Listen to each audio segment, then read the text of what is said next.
ಎಲ್ರಿಗೂ ನಮಸ್ಕಾರ. ಇವತ್ತು ನಾವು ಅರಿಥಮೆಟಿಕ್‌ನ ಮುಂದಿನ ಭಾಗವನ್ನ ಕಂಟಿನ್ಯೂ ಮಾಡೋಣ. ಸೊ, ನಮಗೆ 49th ಕ್ವೆಶ್ಚನ್ ನೋಡಿದಾಗ, if the number B is 10% less than another number C and C is 5% more than 150, then B is equal to ಅಂತ ಕೇಳಿದ್ದಾರೆ. ಸೊ, ಫಸ್ಟ್ ಈಗ ನಾವು ಬಿ ಕ್ಯಾಲ್ಕುಲೇಟ್ ಮಾಡ್ಬೇಕಂದ್ರೆ, ನಾವು ಸಿ ನ ಫಸ್ಟ್ ಕ್ಯಾಲ್ಕುಲೇಟ್ ಮಾಡಬೇಕು ಅದಕ್ಕಿಂತ ಮುಂಚೆ.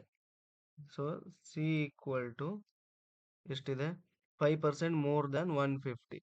ಸೊ 150 10% ನಮಗೆ 15 ಆದ್ರೆ 5% 15 ಅರ್ಧ. ಸೊ ಸಿ ಈಕ್ವಲ್ ಟು ನಮಗೆ 7.5 ಮೋರ್ ದ್ಯಾನ್ 150 ಅಂತ ಹೇಳಿದ್ದಾರೆ.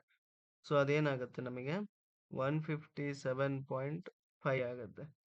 ಓಕೆನಾ? 157.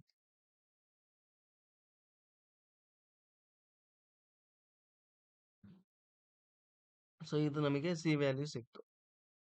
ಈಗ ಏನ್ ಹೇಳಿದ್ದಾರೆ, the value B is 10% less than C ಅಲ್ವಾ? So B equal to 157.5